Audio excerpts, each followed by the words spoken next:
Pues buenos días a todos y bienvenidos a este debate sobre la secesión desde el punto de vista liberal que se ha organizado aquí en esta Universidad de Verano del Instituto, y vamos a debatir con tres ponentes. Yo simplemente voy a ejercer un papel de moderador. Tengo a mi derecha a Eduardo Fernández Luiña, que es politólogo y profesor de Ciencias Políticas en la Universidad Francisco Marroquín. A continuación, Juan Ramón Rayo, economista y director del Instituto Juan de Mariana. Y a la derecha del todo, Adrià Alsina, que fue secretario nacional de la Asamblea Nacional de Cataluña, es profesor de periodismo y de comunicación, y ahora se va a presentar a las primarias para la alcaldía de Barcelona del próximo año, de mayo de 2019. Pues gracias y bienvenidos. Voy a empezar planteando la primera pregunta para ver vuestro punto de vista, que es sobre el concepto de patriotismo, de nacionalismo, que se suele presentar como que uno, bueno, pues está mejor visto, el nacionalismo peor visto desde el punto de vista liberal, pero al final tampoco tiene eso mucha sustancia política, esa diferencia, y yo quería plantear si no os parece que es al final la defensa de la soberanía o la no defensa lo que realmente marca la verdadera distinción, o si es eso la verdadera vara de medir. Pues, quien quiera empezar. Venga, pues Eduardo. Vale. Bueno, pues la verdad es que sobre esta distinción entre nacionalismo y patriotismo, hombre, si tuviésemos que ir a la historia de un concepto y de otro, se escucha bien, ¿no? Quizás el patriotismo es un concepto clásico y el nacionalismo es más moderno, y quizás para empezar el debate lo que hay que hacer es vincular nacionalismo con nación, ¿no? Yo obviamente soy de los que cree en la artificialidad de la nación, ¿no? Al final, si tuviésemos que definir nación, en la literatura podemos encontrar varias conceptualizaciones, pero a mí me gusta mucho una de Lisa Greenfield, que básicamente lo que te dice es que al final la nación es una construcción comunitaria, territorial, que establece vínculos de solidaridad entre los miembros que la componen y que en cierto sentido es una comunidad dinámica. O sea, siempre va a competir con narrativas paralelas al interior de la propia comunidad y entre otras naciones, ¿no? Claro, esto hay que vincularlo con el nacionalismo, porque al final el nacionalismo se puede entender como la ideología que construye la nación. Muchas veces los nacionalistas se ven como aquellos individuos que expresan el sentir de la nación, y es todo lo contrario. El nacionalista lo que hace es, a través de un proceso de filtro de naturaleza histórica y evidentemente político, detectar qué elementos definen a la nación. Entonces, si queremos estudiar objetivamente como liberales todo lo que tiene que ver con la nación, hay que vincular nación con nacionalismo, entendiendo y quitar dos prejuicios. Uno, la nación es artificial y dinámica, cambia a lo largo de la historia. Y dos, el nacionalismo es la ideología que construye la nación y no al revés, que es muchas veces como se presenta, ¿no? Como se presenta es como que el nacionalismo expresa el sentir de la nación. Para nada, el nacionalismo construye la nación. Ahora, dicho esto, sí existen las naciones como grupos culturales, y sí existen las naciones como, bueno, en cierto sentido, expresiones de la individualidad de cada uno, ¿no? Probablemente, si hacemos una encuesta aquí, muchos se identificarán con la nación española.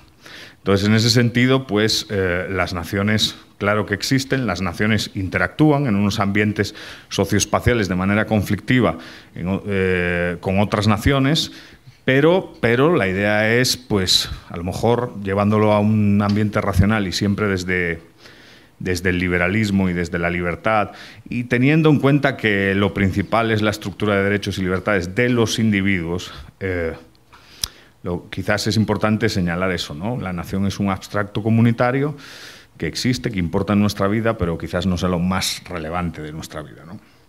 El patriotismo yo lo veo más vinculado a las instituciones, a las reglas que regulan la vida en comunidad.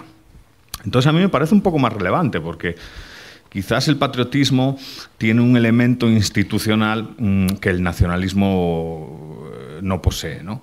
El patriotismo tiene que ver con la lealtad hacia un sistema de reglas que regula la convivencia. Y generalmente, pues, obviamente la versión más moderna es ese patriotismo constitucional,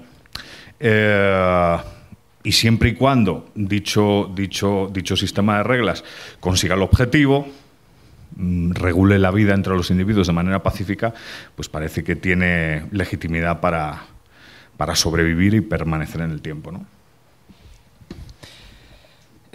A ver, yo creo que desde un punto de vista liberal, claramente la soberanía que cuenta es la soberanía del individuo, no la soberanía de ningún grupo. Si empezamos a hablar de soberanías de grupos, estamos en un movimiento filosófico que se llama comunitarismo, y el nacionalismo bebe mucho del comunitarismo, pero no estamos en el liberalismo. Es decir, cuando anteponemos el grupo al individuo, claramente hemos abandonado la defensa de la libertad individual y estamos defendiendo el derecho del grupo a mandar a todas sus partes, es decir, al individuo. La cuestión, claro, es ¿cuál es el grupo de referencia para el que algunos vindican esa soberanía o esa potestad de imponerse sobre el individuo?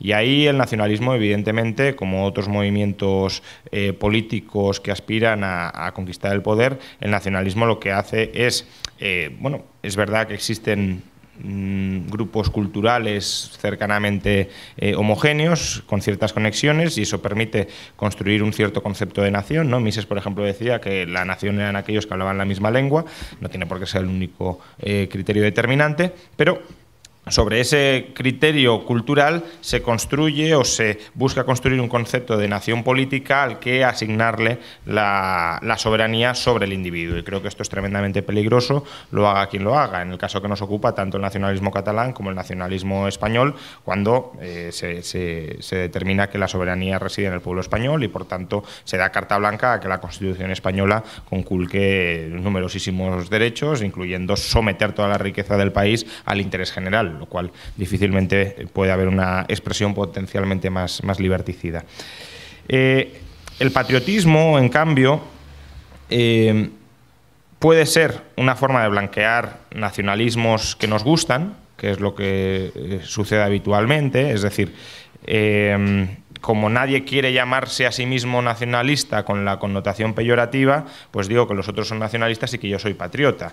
Pero claro, eso no nos lleva mucho más lejos si ambos siguen defendiendo un concepto de soberanía nacional donde el individuo queda sometido al grupo.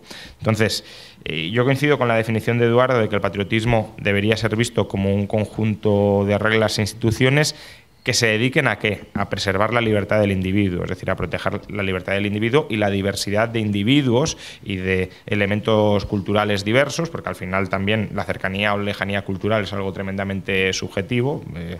El profesor Miguel Ancho Bastos, por ejemplo, dice muchas veces que él es portugués. Bueno, pues es portugués porque lo siente él así, pero quiero decir, y otro se puede sentir gallego, solo, no portugués. Quiero decir que al final las fronteras culturales son muy difusas y donde uno se incardina dentro de esos espectros culturales, pues es tremendamente subjetivo. Entonces, precisamente, las reglas institucionales del patriotismo, la lealtad a esas instituciones, deben preservar la libertad del individuo y la heterogeneidad cultural que pueda haber dentro de un país, sobre todo para no darle la primacía política a ningún grupo cultural concreto que pueda querer, precisamente para consolidar su poder, uniformizar a la población.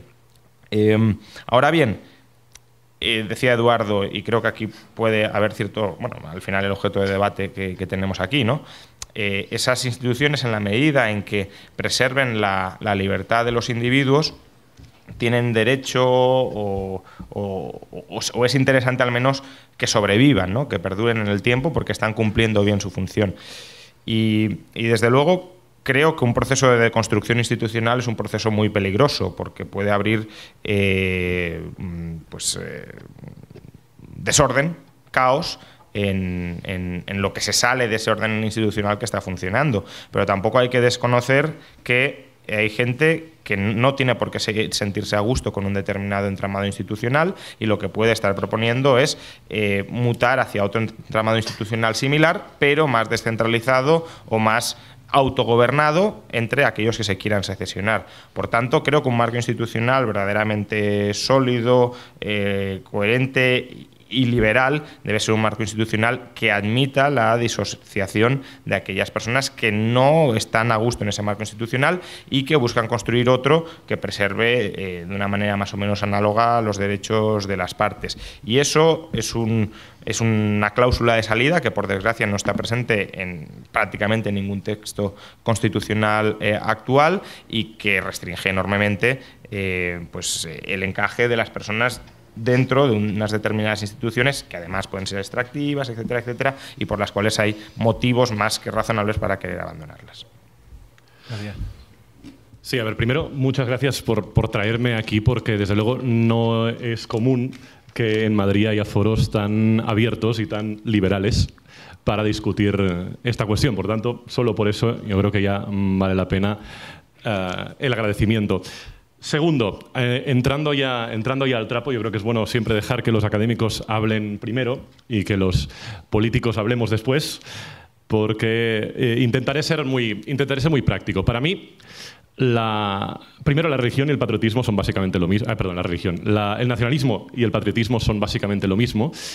Y a mí me gusta la comparación precisamente con la religión. Es decir, las religiones como el nacionalismo, yo creo que en un nivel moderado pueden ser una fuerza positiva de creación de estructuras simbólicas, solidarias, que permiten que una sociedad, que una comunidad se plantee la construcción de una sociedad común con fines positivos. Y en cambio, cuando se llevan al fanatismo, cuando se llevan al extremo, se convierten en una fuerza asesina y destructiva. De la misma forma, las religiones, como las naciones, de alguna forma compiten entre sí, en atractivo, en construcción simbólica y en ver quién consigue construir una comunidad mayor y más potente. ¿Cuál es el secreto o cuál es la gracia?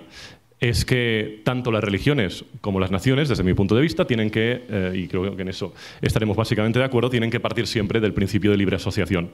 Es decir, yo puedo hacerme católico y puedo un día decidir que dejo de ser católico porque ya no creo en ello. Y puedo pasarme al animismo si me da la gana. Igual que yo un día tengo que poder ser español y puedo dejar de ser español si un día me da la gana dejar de ser español y pasar a ser otra cuestión. Finalmente, yo creo que, y aquí es una pequeña diferencia, no sé si diferencia o no, pero no, yo creo que Eduardo no ha acabado de profundizar, no sé si es que no quería llegar a la polémica todavía, pero es la cuestión del patriotismo constitucional, que es un concepto muy interesante, que, bueno, que la Fundación FAES se apropió a principios de los 2000, creo que de una forma un poco tramposa, porque el patriotismo constitucional al final no es la adhesión a la Constitución española. Yo creo que la forma en la que se planteó el patriotismo constitucional siempre fue la adhesión a una serie de principios democráticos, a una serie de principios de construir una sociedad en base a una constitución democrática y, por tanto, libre. Tanto el patriotismo constitucional no puede ser yo soy patriota y vosotros sois nacionalistas, porque eso es como decir lo mío es una religión, lo vuestro son sectas. Eduardo, me había despedido de la vez. Yo, sobre este tema, hay que tener claro a la hora de, al final, las concepciones nacionales potencialmente son fuentes de conflicto, ¿no? ¿Qué significa? Las naciones, aunque son artificiales, existen, son constructos que obviamente involucran a individuos en proyectos políticos y, evidentemente, el nacionalismo es, en esencia, una ideología romántica, ¿no? O sea, te adscribes a un conjunto de elementos que definen lo que eres sencillamente de manera poco racional. O sea, es una cuestión muy irracional. Eso no significa que esté mal. Al final, toda la teoría política moderna distingue entre razón y pasión, ¿no? Y el nacionalismo tiene que ver más con la pasión que con la razón. Claro, si lo que buscamos, y yo creo que el liberalismo en eso es una ideología y una cosmovisión política y económica que ha demostrado su compromiso. Si lo que buscamos es regular la vida entre los individuos de manera pacífica, yo creo que el liberalismo es un canto al pacifismo, históricamente hablando, reducir el conflicto, tenemos que llevar el debate a un campo de lo pasional a lo racional. ¿Y cómo se lleva el debate de lo pasional a lo racional? Juan Ramón ha hecho hincapié en el tema de la secesión del individuo, la autodeterminación del individuo, que es el trabajo de Kukatkas y que, bueno, otros autores en la teoría política han trabajado, ¿no? Claro, eso sería lo ideal, pero en la práctica vemos que hay dificultades para eso, ¿no? Entonces, si tuviésemos que pensar de manera racional quién se autodetermina o quién debe tener el derecho a decidir, probablemente la reflexión nos llevase a una discusión sobre el sujeto político que debe determinarse, que debe decidir sobre su futuro. Y ahí es donde hay una línea de discusión interesante que tiene que ver con los municipios y con el mundo local. Porque el mundo local es anterior al Estado, lo cual es muy interesante porque históricamente es anterior al Estado. Es definitivamente anterior al concepto nación. Hay organizaciones político-burocráticas de naturaleza municipal y local anteriores al propio Estado, anteriores al propio concepto de nación. Y además, si lo tenemos que vincular con el argumento de Kukatkas de la autodeterminación individual, es el sujeto político más cercano al individuo. O sea, es la forma de organización política más cercana al individuo. Claro, normativamente, no digo que políticamente sea viable, pero en el campo de la teoría política, quizás el ente municipal sí tendría cierto derecho desde una doctrina liberal a buscar la independencia, ¿no? Pero aún así seguimos teniendo un problema. Y el problema versa... He mandado al carajo el micrófono, perdón. El problema versa sobre el referéndum y el procedimiento, que generalmente siempre son problemáticos, ¿no? Los procedimientos de referéndum son maniqueos, ¿no? Son de blanco y negro, de todo o nada. Y lo queramos o no, una visión liberal democrática no debería optar por ese tipo de medidas. Los referéndums estilo Brexit o los referéndums pues de Escocia y tal, hay un problema de planteamiento inicial que ha sido bastante criticado por la literatura de ciencia política. Generalmente en Suiza se da una tercera y en algunos casos una cuarta opción del referéndum. ¿Por qué? Porque lo que buscamos es la convivencia pacífica entre los individuos. Y muchas veces los referéndums no sirven para asegurar la convivencia pacífica, sirven para polarizar a la sociedad, para enfrentar a la sociedad, incluso para abrir una herida mayor de la que ya existe, un conflicto mayor al que ya existe. Y eso, guste o no, desde el liberalismo tiene que quedar rechazado, porque el liberalismo cree en asociaciones pacíficas. No hay ningún autor liberal que pues, promueva, digamos, acciones de tipo polarizante o acciones de tipo violenta. De hecho, la violencia en el liberalismo solo es de naturaleza defensiva. Y claro, muchas veces este tipo de movimientos y procesos políticos incentivan la violencia, ¿no? Entonces, ahí hay otra línea de debate. ¿Qué sujeto político es el que tiene derecho a autodeterminarse? Yo creo que la nación no la tiene, porque en el fondo la nación es un constructo artificial que interactúa con otras naciones y es muy difícil desagregar qué es una nación y qué no lo es, sobre todo en estos tiempos del siglo XXI inmersos en pura globalización. Y luego, claro, cómo se plantea el procedimiento para gestionar el derecho de secesión, si es que lo admitimos, ¿no? Que evidentemente no puede ser a través de un referéndum maniqueo y dicotómico, tiene que ser algo más complicado, porque lo que buscamos es la relación pacífica entre los individuos y no promover el conflicto. Creo que ahí podemos tener otra línea de debate muy interesante, ¿no? Sí, bueno, yo ahí coincidiré prácticamente en todo contigo, es decir, yo no creo que la nación sea sujeto de autodeterminación, evidentemente, precisamente por lo que he comentado antes, el sujeto soberano es el individuo, no es la nación, y por tanto atribuirle derechos a la nación más allá de derechos procedimentales, quizá, es decir, es verdad que en el caso de Cataluña, pues bueno, hay una unidad administrativa, que es la Generalitat Catalana, que pues por economía procesal si lo queremos, a lo mejor podría ser el sujeto inicial de autodeterminación, pero que si me das a elegir prefiero muchísimo más que sea el municipio e incluso unidades dentro del municipio, porque tampoco los municipios actuales son una unidad irreductible de carácter funcional, por tanto se puede ir más allá en muchos casos. Barcelona, en cuántos municipios, por ejemplo, se podría dividir, que aspiren o planteen la autodeterminación, y además en la medida en que haya diversas opciones de autodeterminación también iremos viendo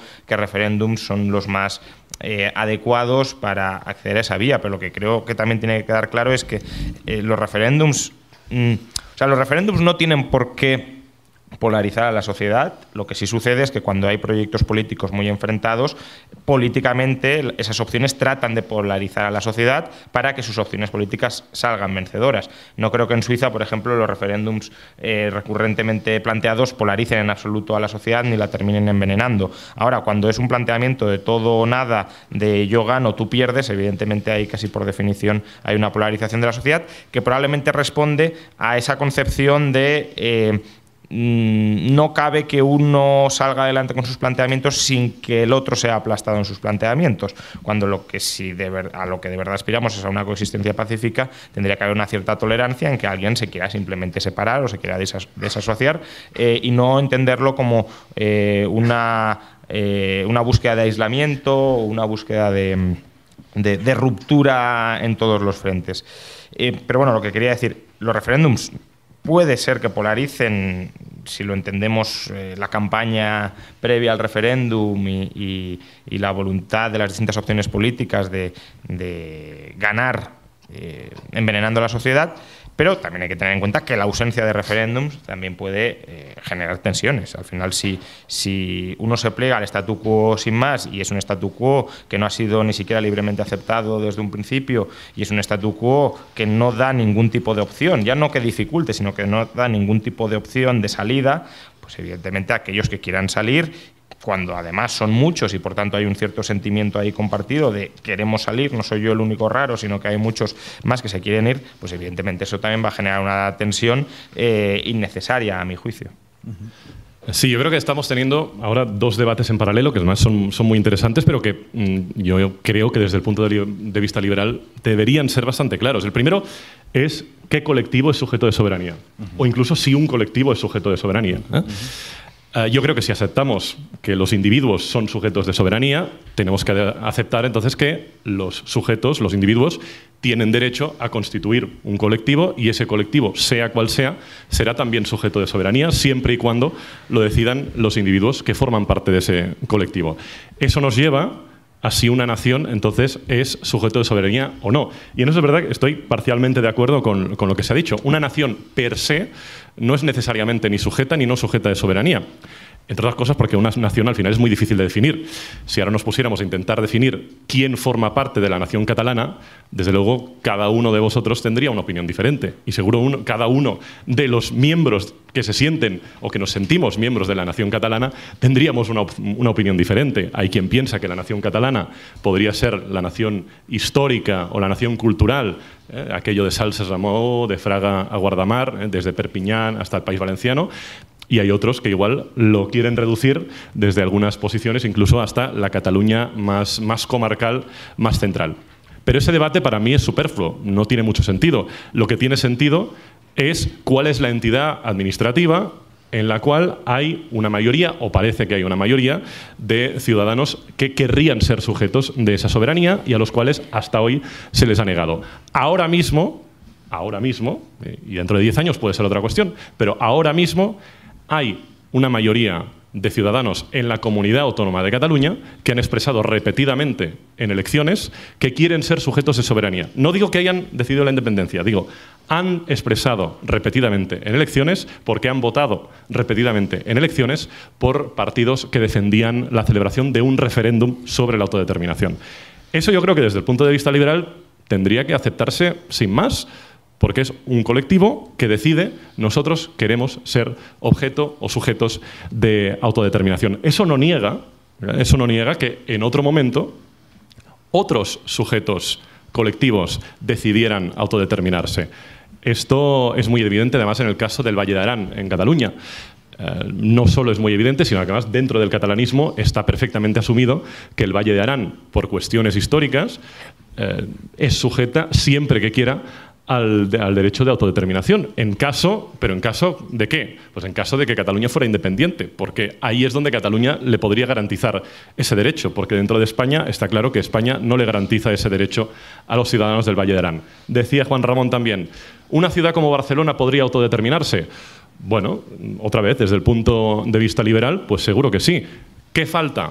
Pues falta una mayoría de partidos dentro del Ayuntamiento de Barcelona que pidan la autodeterminación de Barcelona. Y lo que vale para Barcelona vale para cualquier ciudad de Cataluña, de España o de lo que sea.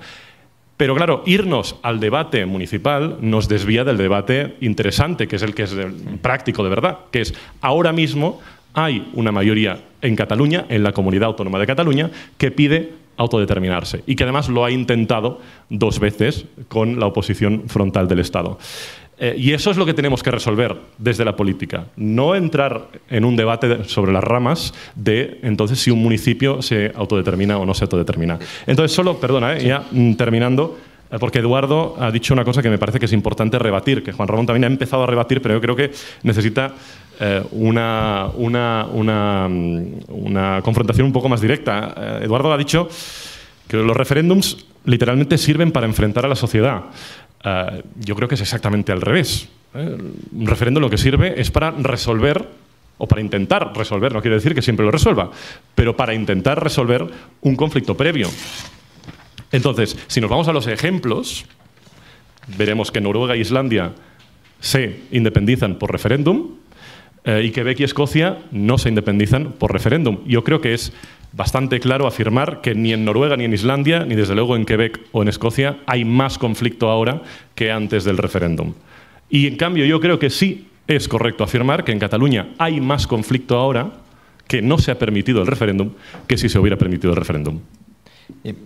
Bueno, no sé si... Bueno, había pedido, pero tú vale. querías... O sea, yo quiero acotar la idea de que evidentemente los individuos son sujetos de soberanía y por tanto se pueden asociar en un colectivo que sea sujeto de soberanía, pero ese colectivo que es sujeto de soberanía no puede adherirse a aquellos individuos que no se sienten parte de ese colectivo. Entonces, en Cataluña es verdad que hay, bueno, no sé, 15, 20, 25, 30, 35, dependerá de la estimación que queramos hacer, pero hay un porcentaje importante de la población que desde luego no se siente en absoluto adherido a la nación catalana. Y es por eso que creo que es importante, y no veo que sea irse por las ramas, pensar en qué entidades se pueden intrasecesionar de una nación catalana independiente o de un Estado catalán independiente al cual un porcentaje, ya digo, importante de la población catalana no se quiere separar. No solo eso, en ocasiones la secesión no es la única vía para garantizar derechos de aquellos que no se sienten sujetos, sometidos a la soberanía del nuevo Estado, precisamente porque no le han delegado esa soberanía. Hay que pensar que en la medida en que haya una declaración de independencia de Cataluña, habrá una mutación de derechos de, bueno, millones de personas. Algunos habrán querido que esa mutación de derechos se produzca, pero otros no. Con lo cual tampoco se les puede expropiar a una parte de la ciudadanía catalana y española actualmente esos derechos. ¿Cómo se puede resolver ese problema sin necesidad de intrasecesiones? Que es verdad que puede ser un procedimiento conflictivo, con derechos extraterritoriales. Es decir, superponiendo soberanías para determinadas cuestiones. En el caso de Cataluña creo que podría ser algo relativamente fácil de llevar a cabo si hay buena voluntad entre las partes, básicamente porque tanto España como Cataluña podrían estar dentro de la Unión Europea, con lo cual esa labor de arbitraje podría ser muy sencilla, insisto, si hubiese buena voluntad. Pero ese punto yo creo que es el punto crucial, porque si pasamos de la idea de que, vale, los individuos son soberanos, pero al final la soberanía por delegación la adquiere la nación, no todos la han delegado. Y aquellos que no la hayan delegado tienen que ver garantizados de alguna manera sus derechos frente al Estado catalán o frente al Estado español. Bueno, yo sobre ese tema era un poco complementar lo que ha dicho Juan Ramón. Yo no creo que existan derechos de naturaleza colectiva. Los derechos son individuales y están fuera de toda negociación. Si saltamos del derecho individual al derecho colectivo, tenemos un problema muy grave desde el mundo liberal. Pero la cuestión del sujeto que se determina es terriblemente relevante, porque nosotros lo que queremos es reducir costos a las víctimas. Lo queramos o no, hay una población que va a salir victimizada, porque al final hay juegos, ahí la política no es un juego de suma positiva. Entonces, en ese sentido, determinar la entidad administrativa que se secesiona es clave. Si vamos a la literatura y leemos a Hirschman cuando habla de voz, salida y lealtad, en cierto sentido va por ahí, ¿no? Lo que te dice es, al final, si yo me siento español y yo, pues, obviamente veo que hay cierta opresión del nacionalismo sobre mi identidad. El Estado utiliza en esa parte del territorio los instrumentos para imponerme una identidad que no es con la que yo me identifico.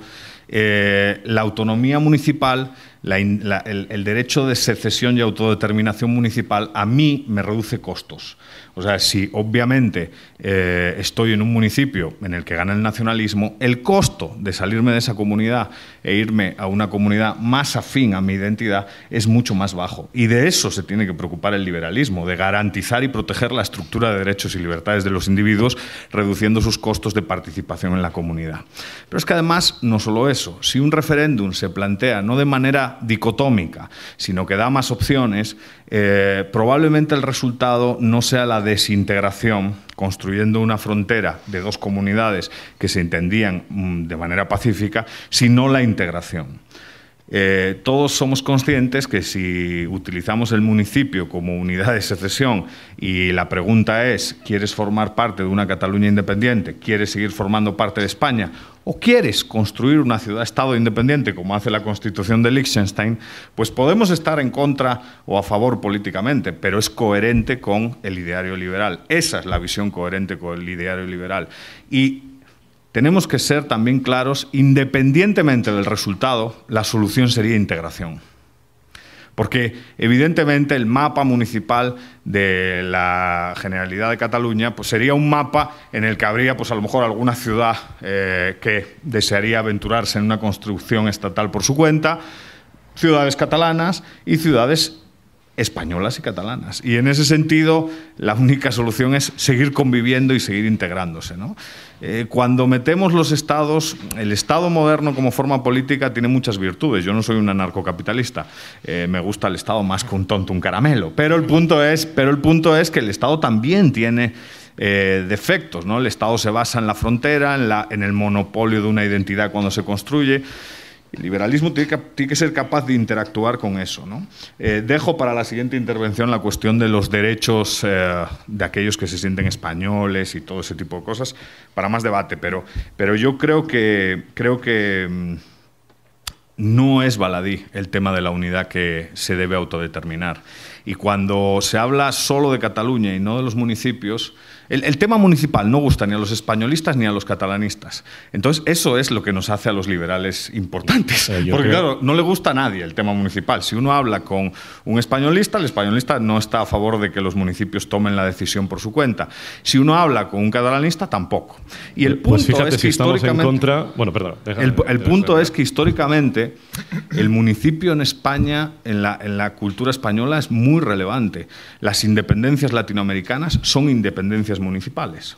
Al final, los que firman las cartas de independencia son cabildos municipales, porque esa es nuestra cultura a la hora de gestionar la independencia. Hay argumentos de tipo histórico, hay argumentos de tipo liberal y hay argumentos de tipo administrativo que justificarían la regulación de un potencial derecho de secesión con base en el municipio y no con base en una unidad administrativa que se creó ayer. Bueno, es que a mí me sorprende que digas que el catalanismo está en contra, no sé si has dicho, de la secesión municipal o del debate municipal. Al contrario, yo creo que el catalanismo son los únicos que hemos abrazado ese debate. Y desde el primer día, no ya con el ejemplo que ponía del Valle de Arán, que si quieres no es un municipio, pero por su dimensión es prácticamente un municipio, es un valle, por tanto es básicamente un municipio, sino que además precisamente en Cataluña desde la primera legislatura se estableció una ley que permitía la secesión municipal, la secesión de municipios más pequeños de los municipios más grandes, y cuando se hizo la ley de comarcalización también se preveyó que el mapa de comarcas no era un mapa estático y decidido desde arriba, sino que en cualquier momento un grupo de municipios podían plantear una secesión de su comarca. Y ese modelo ha sido tan exitoso que, ahora estaba haciendo las cuentas, yo diría que en 30 años se han secesionado 4 comarcas. Tenemos 4 comarcas más ahora que las que había en 1988 cuando se aprobó la comarcalización. También se han secesionado varios municipios. Se secesionó el municipio de Salt de Girona y se secesionó el municipio de La Canonja de Tarragona. Por tanto, yo creo que desde el catalanismo no es un debate que se haya evitado. Otra cosa es que es evidente que desde una entidad que no es estatal, que es la Generalitat de Cataluña, no se puede garantizar el derecho a la autodeterminación de nada más que no sean entidades que están por debajo de la Generalitat. Claro, la Generalitat no puede garantizar el derecho de autodeterminación ni el del Valle de Arán ni de la ciudad de Tarragona, porque, como supongo que ahí estaremos de acuerdo, pues hasta ahora no tiene competencias para hacerlo. Ya me gustaría a mí que tuviera competencias para hacerlo. Finalmente, has apuntado un tema sobre los derechos de la gente que se siente española o de que le gustaría seguir formando parte. Entiendo, otra vez, que son cosas diferentes. Una cosa es aquellos que les gustaría seguir formando parte de la nación española y aquellos que les gustaría seguir formando parte del Estado español. Y eso yo creo que también, para no confundir a la gente, son debates completamente diferentes, porque aquellos que les gustaría seguir formando parte de la nación española pueden hacerlo, yo creo que perfectamente. No creo que sea ningún inconveniente, de la misma forma que yo puedo sentirme catalán tranquilamente en Barcelona, en Valencia, en Madrid o en Moscú. Pues cada uno puede sentirse parte de una nación o de cualquier nación o de ninguna nación allí donde quiera. Otra cosa es sentirse o ser parte administrativamente del Estado español. Y en ese sentido, precisamente, yo creo que otra vez el catalanismo, el independentismo, no es un debate que haya evitado, sino todo el contrario. La ley de transitoriedad, que en su momento fue muy criticada por el españolismo, precisamente preveía que todo aquel que quisiera pudiera mantener la nacionalidad española. Automáticamente conseguías la nacionalidad catalana, pero tú mantenías la nacionalidad española. Otra cosa es, y aquí es donde viene, claro, la parte, si hay buena voluntad entre las dos partes, porque ahí entonces el Estado español era quien tenía que decidir si mantenía la nacionalidad española para todos esos nuevos ciudadanos catalanes o simplemente les quitaba, les echaba. En fin, la figura constitucionalmente es compleja, pero ahí sí entraba en una fase vengativa contra todos los ciudadanos de Cataluña. Pero desde luego, desde el catalanismo, desde el independentismo, es un debate que se ha abordado y yo creo que básicamente se resolvió satisfactoriamente. Sí, yo dos aspectos sobre esto último. Es verdad que la ley de transitoriedad prevé la doble nacionalidad, pero la cuestión ya no es la doble nacionalidad, sino por qué fuero se rige cada uno de los ciudadanos dentro de las nuevas unidades estatales. Porque al final, si un Estado catalán independiente adquiere la soberanía y puede hacer y deshacer a su gusto dentro de lo que sucede en Cataluña, y ese es el segundo tema que creo que hay que abordar, existen riesgos muy evidentes de que un nuevo Estado catalán, como lo han hecho todos los Estados a lo largo de la historia, precisamente para consolidarse y para fortalecerse, intente buscar una cierta homogeneidad, bueno, étnica, no en el sentido racial, sino cultural, lingüística, de relato, de narrativa histórica. Y ahí, claramente, las víctimas que surgirían, si se siente esa necesidad, y es muy probable que se sienta, serían todos aquellos españoles que se quedan atrapados dentro de la soberanía del Estado catalán y a los que no se les reconoce ninguna soberanía frente al Estado catalán ni ningún derecho de protección de su antiguo Estado, el español, frente al Estado catalán. Por eso creo que la figura de los derechos extraterritoriales y de la competencia de fueros dentro de un mismo territorio es tan importante, y en algunos lugares de la geografía mundial puede ser o sonar utópica, pero en el caso de España, Cataluña y la Unión Europea creo que no es tan, o no sería tan complicada de implementar. De nuevo, si hubiese buena voluntad entre todas las partes. Tenemos Tribunal de Estrasburgo, por ejemplo, que podría adquirir ese tipo de competencias, o cualquier entidad nueva supraestatal que se creara para dilucidar esas disputas. Pero claro, unos no quieren oír hablar en absoluto de independencia y los otros, precisamente porque tienen que hacer frente al inmovilismo de los unos, digamos que van con el discurso de la movilización de las masas. Y ese discurso puede ser tremendamente peligroso, polarizante, divisor, como hemos visto. Al final Cataluña está dividida por unos y por otros y está muy enfrentada socialmente porque simplemente unos se quieren separar, a mi modo de ver, de manera absolutamente legítima, y los otros no quieren ser separados e integrados en esa separación. Y creo que más allá de buscar que un grupo se imponga al otro radicalmente, hay que mirar vías de conciliación de ambos intereses en la parte en que cada una tenga intereses legítimos, y creo que los dos tienen cierta parte de reivindicación legítima, como digo, unos para irse, los otros para que no los echen y se queden expuestos a la soberanía de los unos. Yo, sobre el tema, es cierto que hay diferencia entre la nación española y el Estado español. La nación española es anterior al Estado español. Y yo creo que a día de hoy, en cierto sentido, cuando se gestiona un proceso de independencia o se aportan ideas sobre un proceso de independencia y se reflexiona sobre la protección de la estructura de garantías y derechos y libertades de los individuos, obviamente son muchas las alertas que tenemos en el sistema concretamente de Cataluña, ¿no? O sea, yo creo que los que se sienten españoles en Cataluña tributan en Cataluña y, sin embargo, no pueden expresar su españolidad con todas las garantías. O sea, hay cierta marginación en la educación de la lengua castellana, no hay de verdad, no hay un derecho de elegir sobre el castellano, hay cierta opresión comunitaria hacia el simbolismo español. Si uno se expresa españolamente, la situación es una situación que polariza y divide a la sociedad.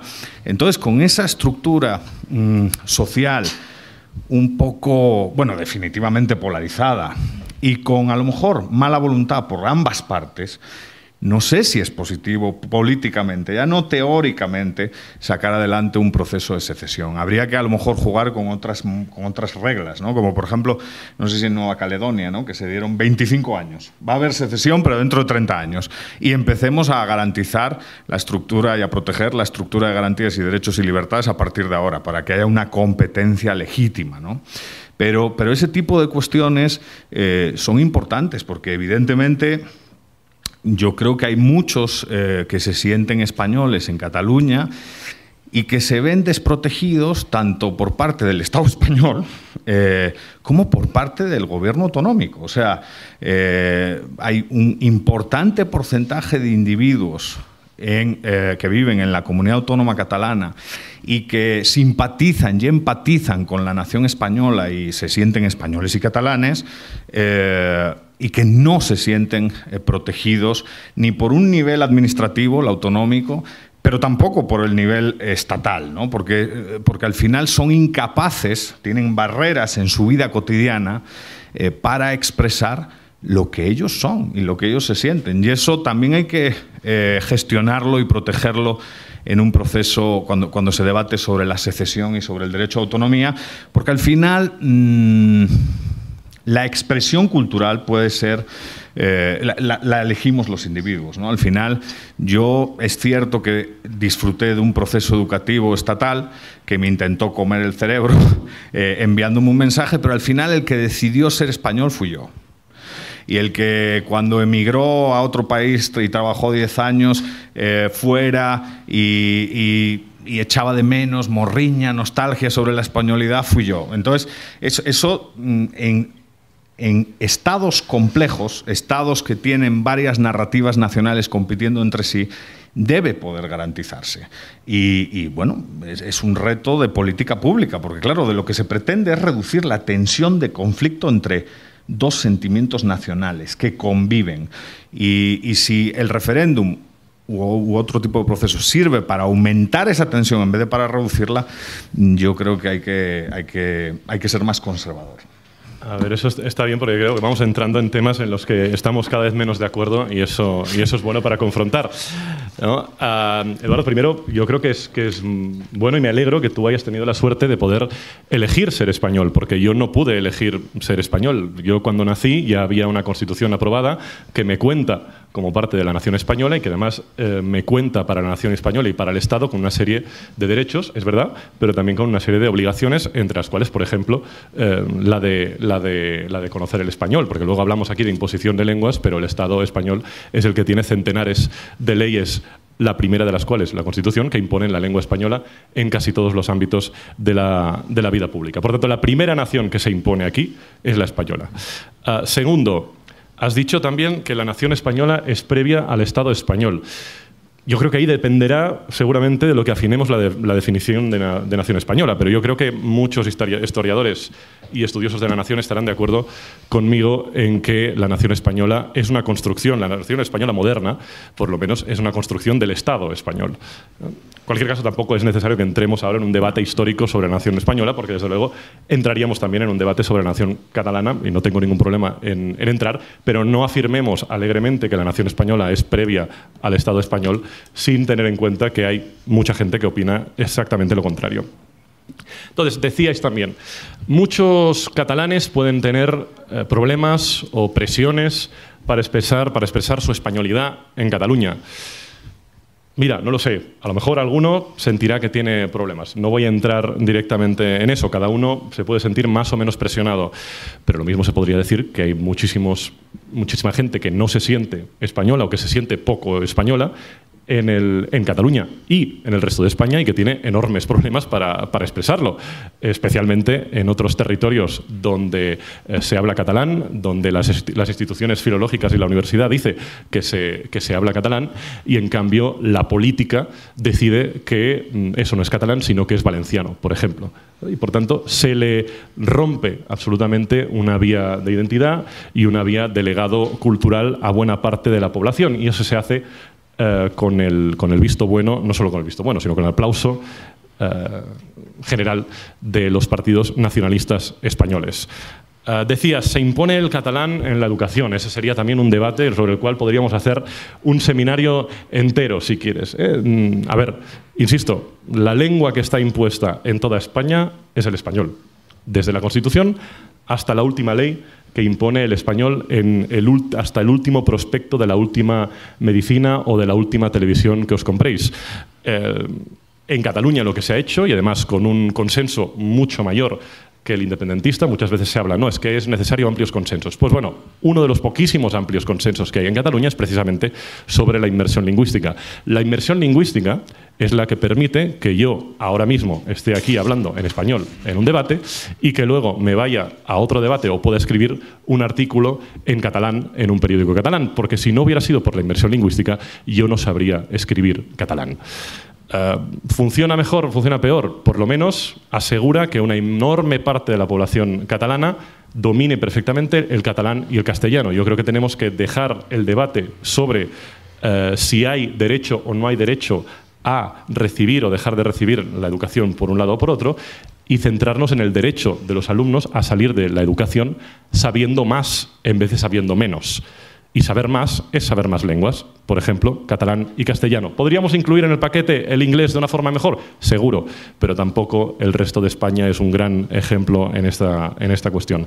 Finalmente, insistiendo en la cuestión de si el referéndum es una solución buena o mala, decías, yo creo en otras alternativas. Hablabas del caso de Nueva Caledonia, que es un caso que, te lo reconozco, es muy interesante, pero otra vez, y aquí me sumo a Juan Ramón, que aunque esté a mi izquierda, no necesariamente significa que esté a mi izquierda en todo, seguramente más bien al contrario, pero ahí me sumo a que, bueno, al final, con buena voluntad y ganas de acuerdo, todo es posible.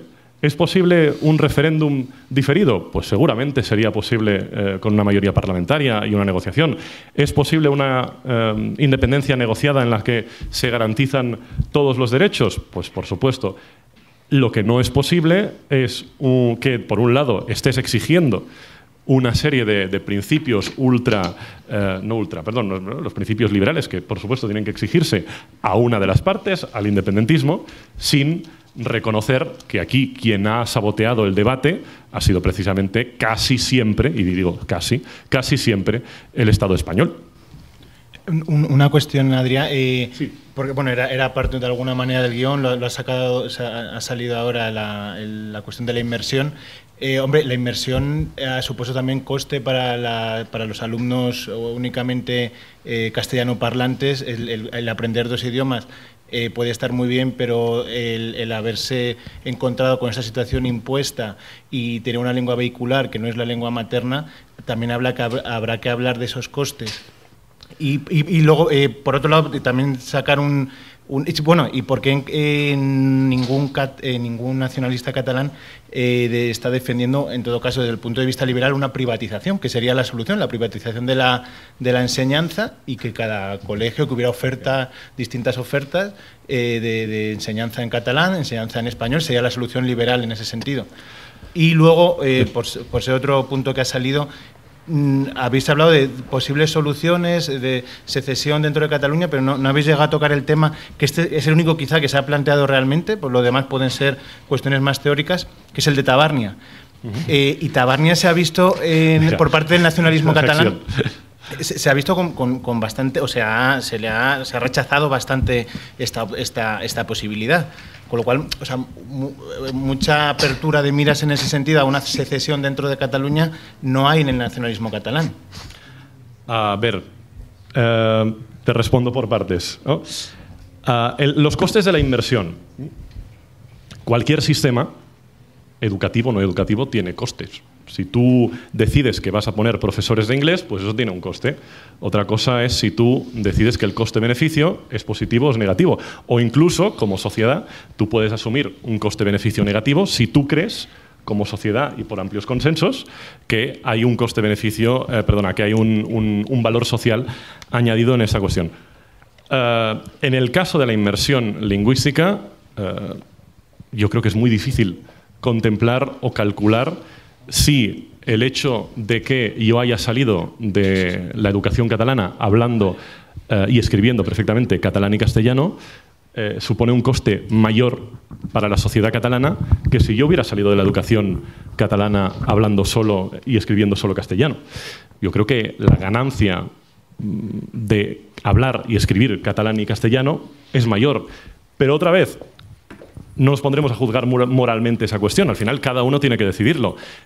¿Cuál es la gracia? Pues que en Cataluña hay, otra vez, un amplio consenso que se ha expresado repetidamente en el Parlamento de Cataluña, y no estoy hablando de un 50%, sino que estoy hablando de 80s y 90% en el Parlamento de Cataluña. Que eso no resuelve estrictamente el dilema liberal de la autodeterminación o del sujeto individual. Es verdad. Eso, absolutamente. Tenéis toda la razón.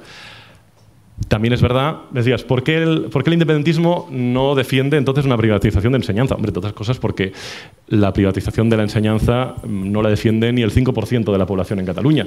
Es que los españolistas tampoco defienden una privatización de la enseñanza, defienden una enseñanza estatista española. Entonces, ¿la privatización sería una solución? Honestamente, yo creo que no, porque al final lo que importa aquí no es quién provee el servicio, sino qué le pides al proveedor del servicio.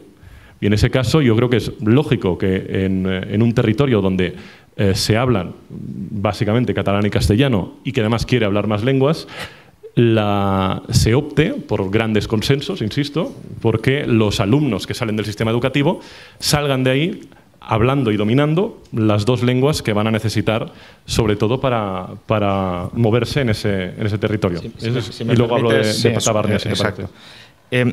Yo creo que esto es justamente lo que a mí me da miedo, lo que me parece peligroso. Es decir, aquí tenemos un ejemplo de cómo el consenso amplio dentro de una unidad administrativa, en este caso la Generalitat catalana, puede pasar por encima de los derechos individuales de las personas y en este caso lo estabas justificando en interés de la sociedad. Y yo creo que ese es el problema de justamente, o los riesgos de un Estado catalán independiente. Es decir, que si ya formando parte del Estado español los derechos de la minoría española no están siendo garantizados según los derechos individuales de esa minoría española, según los percibe la minoría española, es lógico que haya ciertas reservas de qué pasaría cuando ni siquiera exista el contrapeso institucional del Estado español. Y creo que ahí el catalanismo tiene que optar claramente, porque si no se va a seguir tensionando con el españolismo, por una defensa integral de los derechos de esas personas. Y si quieren ser educadas en español, y tú ayer lo comentabas, y luego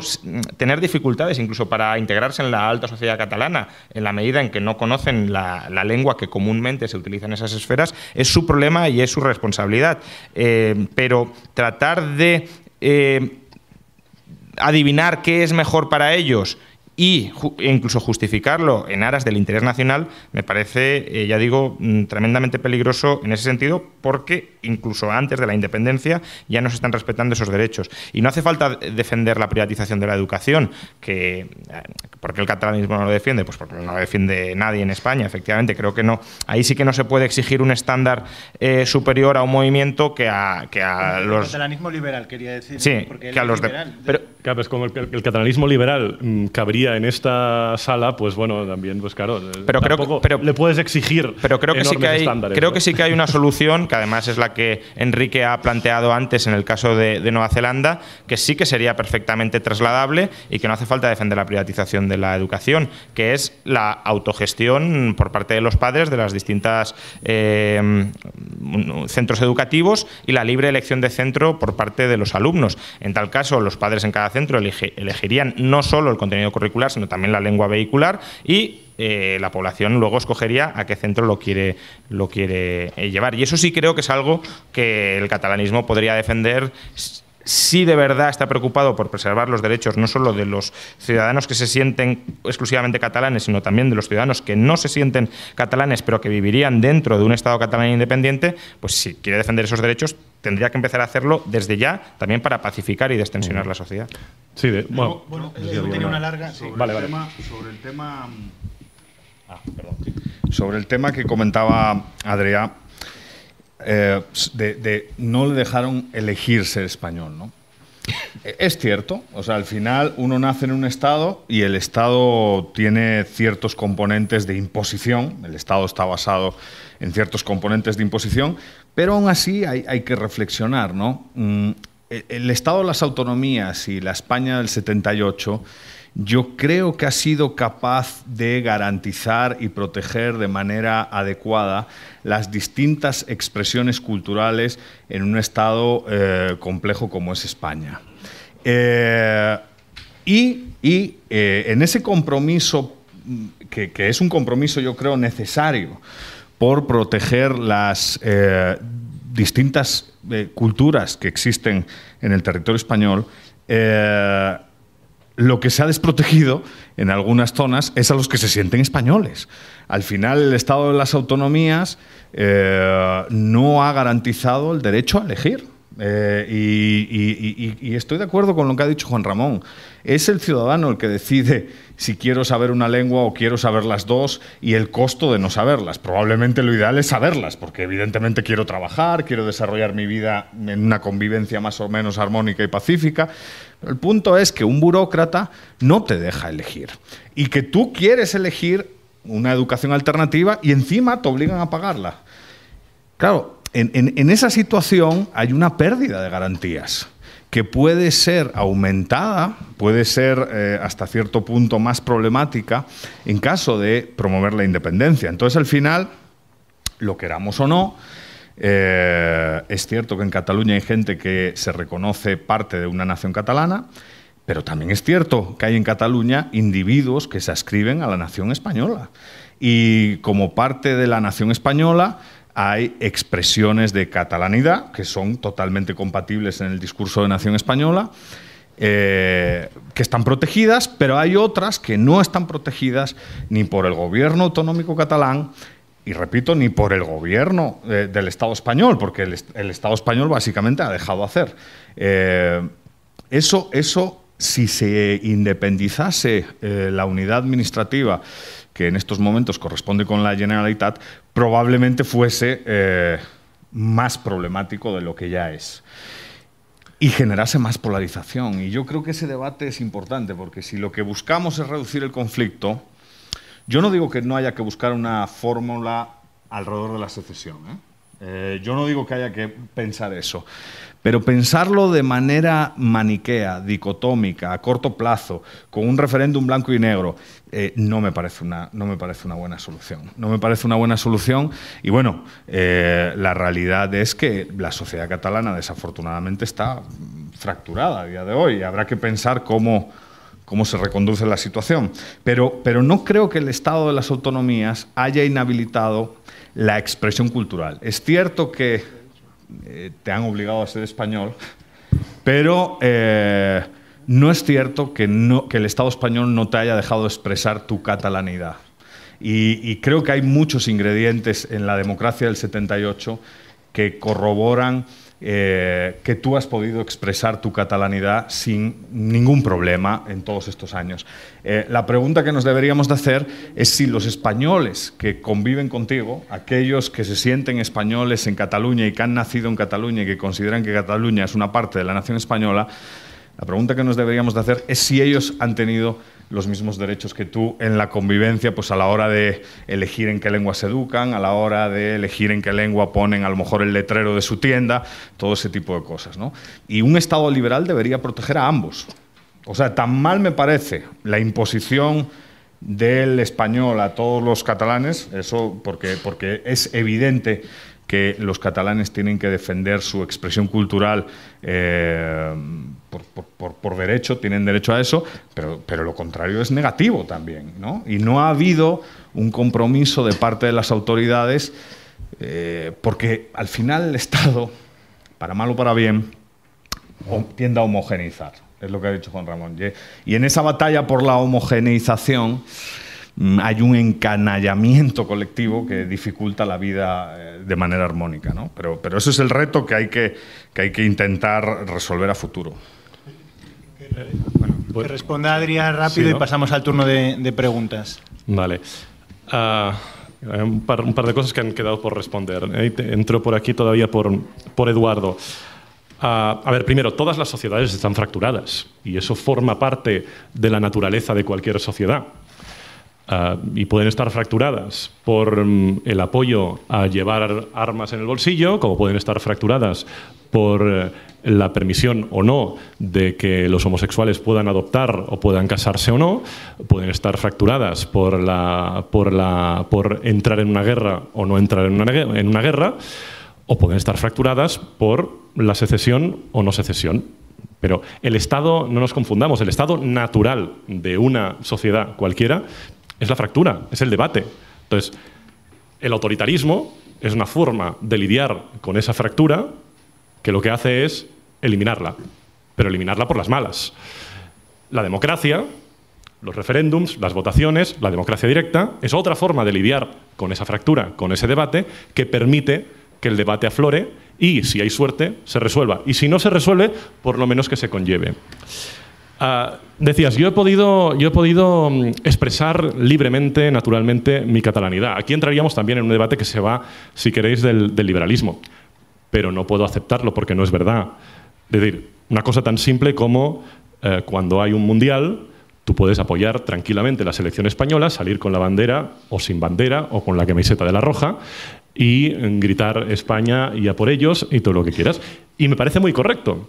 Más allá, otra vez, de si eso es moralmente o no moralmente, o si eso expresa colectivismos positivos o negativos. Oye, ¿tú te sientes así? Me parece muy correcto. Yo no puedo hacerlo. Yo no puedo, cuando llega un mundial, o igual, si quieres, como sería Cataluña, pues las fases clasificatorias del mundial, o del europeo. Yo no puedo ir a apoyar mi selección catalana. Y no porque no haya una federación catalana de fútbol que no lo haya intentado, no porque no haya buenos jugadores en Cataluña que quieran formar parte de esa selección, simplemente porque por una decisión, como tú decías, de unos burócratas, se ha decidido, no, la selección catalana simplemente es ilegal y lo único que puede hacer es jugar un partido simbólico cada año. También, ¿cómo se proyecta el Estado al mundo? Como un Estado uninacional, unicultural, con una sola capital, con un solo proyecto. ¿Cuántas veces habéis visto televisión española internacional en catalán? 0. ¿Cuántas veces habéis visto un presidente del gobierno ir fuera del Estado y hacer un discurso parcialmente en catalán o en euskera? 0. Eso otros estados lo hacen. Bélgica lo hace, Canadá lo hace, Sudáfrica lo hace. Finalmente, bueno, igual solo un comentario sobre Tabarnia, perdona, decía que es lo que había quedado pendiente de antes, ¿no? Aparte de que el Estado de las autonomías, yo creo que en vez de resolver problemas lo que ha hecho ha sido profundizar la centralización cultural y económica de España, cosa que también nos llevaría a abrir otro debate amplísimo. La cuestión de Tabarnia, yo creo, y además vosotros mismos aquí habéis reído un poquito cuando se ha dicho. Yo creo que Tabarnia se plantea como un chiste y, por tanto, como chiste tiene que ser tratado. Si Tabarnia se planteara en serio, cosa que, otra vez, me parecería absolutamente legítimo. Cualquiera puede pensar, no, es que Barcelona, Tarragona y sus áreas metropolitanas deberían secesionarse, ya sea de la Comunidad Autónoma de Cataluña o ya sea como Estado independiente, me da igual. Pues me parecería muy bien, pero entonces, perfecto, que haya un partido que se presente a las elecciones y que, primer punto, segundo punto, tercer punto de su programa sea convocar un referéndum en el municipio, en la región, lo que sea, para independizarse, secesionarse de la Comunidad Autónoma de Cataluña y que gane elecciones. Pero eso no se está haciendo. Ciudadanos no está poniendo eso en su programa. El PP no está poniendo eso en su programa. Vox no está poniendo eso en su programa. ¿Por qué? Simplemente porque no se lo creen. Y finalmente, asumir la realidad mística casi de Tabarnia solo porque Ciudadanos ha quedado primero en una serie de municipios no implica que la mayoría de esos municipios se sientan ni siquiera españoles y mucho menos tabarneses. Otra vez, una cosa es quedar primero, otra cosa es dónde está la mayoría. Y la realidad es que en la mayoría de municipios que presuntamente se incluyen en esa Tabarnia, incluso Barcelona, incluyendo Barcelona, el catalanismo, tanto el independentista como el que quiere un referéndum, ganó ampliamente las elecciones. Pues, damos paso entonces a preguntas del público. Sí, muchas gracias a todos. Tengo un par de preguntas muy breves, porque creo que ahora al final os estabais yendo un poco del tema. Entonces, a mí una cosa que me parece bastante crucial en este debate es el tema del Estado de Derecho y la desobediencia civil. O sea, ¿cuándo es legítimo desobedecer una ley si consideramos que está vulnerando nuestros derechos individuales? Y ahí entraría la segunda pregunta, que es, como algunos teóricos como Zuró que han hablado sobre la desobediencia civil, su consecuencia directa es asumir esas consecuencias de la obediencia civil. Y esto sí que es una pregunta más para Adrià, en el sentido de que probablemente yo estoy de acuerdo en que parte de los políticos presos no deberían estar en la cárcel, porque me parece una reivindicación legítima, pero cuando tú desobedeces las leyes te tienes que atener a las consecuencias, pese a que a mí me parezca totalmente legítimo esa desobediencia, porque obviamente me parece que, y esta pregunta va más para Edu, probablemente tengas mucha razón cuando comentabas el tema del referéndum, pero al final no sé si consideras que al final, argumentando de esa forma, acabamos como obviando un conflicto sin darle una solución, simplemente decir, como esto va a generar muchos problemas, va a ser muy complicado, mejor no vayamos a tocarlo, no sea que la cosa se ponga chunga. Entonces, bueno, serían esas dos preguntas, el tema de la desobediencia y el tema del Estado de Derecho y el tema de los referéndums. Vale, empiezo yo si acaso, ¿no? Y después tú, Eduardo, o no sé. No, empieza tú, que yo tengo que pensar. Apóyame. A ver, para empezar, por supuesto, la desobediencia civil, entiendo que la resistencia civil no violenta, yo creo que es más adecuado hablar de resistencia civil no violenta, no es la vía ideal para afrontar un conflicto. ¿Cuál es la vía ideal? Pues tú lo apuntabas. La democracia, la libre asociación, bueno, encontrar siempre cauces de negociación y democracia para resolverlos. ¿Qué pasa? Que cuando esos cauces se cierran o se percibe que no están lo suficientemente abiertos, la sociedad, o una parte de la sociedad, no quiero hablar aquí en nombre de nadie, una parte de la sociedad, yo creo que legítimamente, y ahí tenemos amplia literatura al respecto, una parte de la sociedad puede decidir que legítimamente tiene derecho a una forma de resistencia civil, no violenta. De eso hablaba Jefferson, de eso hablaba Locke, tenemos varios autores que justifican. Y luego tenemos el ejemplo del movimiento de los derechos civiles en Estados Unidos, muy comentado, Rosa Parks, etcétera, etcétera, etcétera. Sin hacer comparaciones, porque luego salen los titulares de que Adrià Alsina compara los derechos de Cataluña con los derechos de la emancipación.